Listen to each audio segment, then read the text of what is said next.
Joining us now, Lara Trump, and a little baby Eric, Lara, in 2 weeks. Yes, we have a baby on the way. So great to see you. So you watched this shootout with me and de Blasio. You saw the whole thing. It went on over 60 minutes. Some things stuck out in my mind. They don't want to give answers on a lot of things. Yes.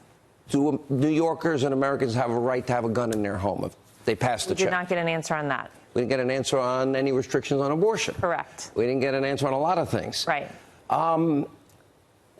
That's not Donald Trump. He answers everything. Yeah, he's very straightforward on exactly where he stands on everything, on exactly where he stands on abortion, on exactly where he stands on the Second Amendment.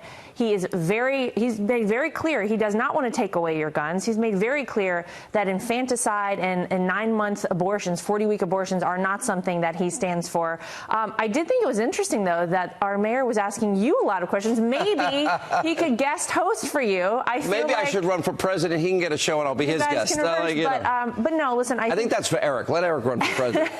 I think anybody that watches exactly how that went down will take the same thing away, which is that we did not get any answers. I don't really know exactly what he stands for, except taxing the hell out of the rich.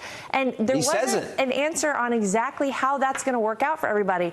The reality is this president has brought the American dream back. I did hear him say that the American dream is gone. It's back under President Donald J. Trump. Because whenever you look at the fact that we have the lowest unemployment in the history of this country, we have hundreds of thousands of manufacturing jobs coming back to the forgotten men and women of this country. When you look at what he's doing in the inner cities of this country, he really wants to make sure that people are paid attention to. He's creating something called opportunity zones being implemented in Baltimore, Chicago, Detroit, all across this country to bring money into these places to make sure people can work and have their shot at the American dream. This is why I kept going back to, I gave the Biden-Obama numbers, and he should be happy because it helps him against Biden.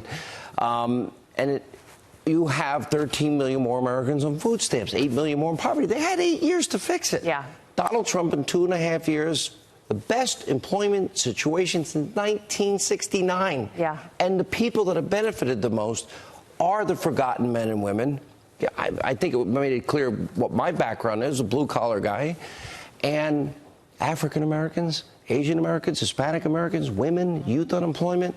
To me, that's the greatest success story. Yeah, well, it's interesting because what you saw also is that he stands for what so many of these Democrats running for president stand for. They really stand for full government control of almost everything. If I heard him talk about pre-K again, I mean, he talked about it a lot, but they want to run our schools, they want to run our hospitals, they want to run our health care, they want to run everything. It's socialism, Sean, and most of the people up there stand for that. They stand for giving free health care to illegal aliens whenever we can't even take care of our own people. It's exactly right.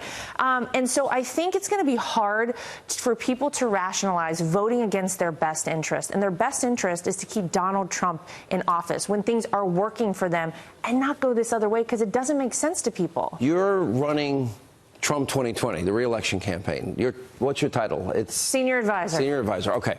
But here's the thing. In every election, I've been at this longer than I care to admit, I guess, but 30 years.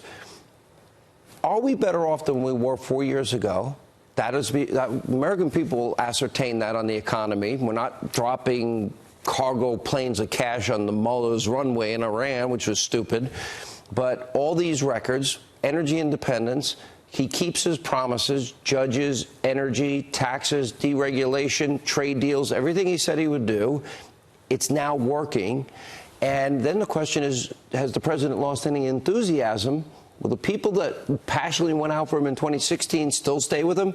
I think by the size of the crowds I see, the answer is yes. I don't see that on the other side. And the next question I have is, all of these groups, we always break down politically demographics, does he have a chance at the people that are benefiting the most from his policies that didn't benefit under the last 8 years under Obama and Biden? Yeah, I mean, I always say it, Sean. I really think that there will be so many more people that come out and support this president because at the end of the day, what matters to people is making sure that their life is headed in the right direction. If life is better for you, as you're saying, than it was 4 years ago, is it better now than it was before Donald Trump took office? So many people in this country You grew up in North yes. Carolina. Yes. Okay.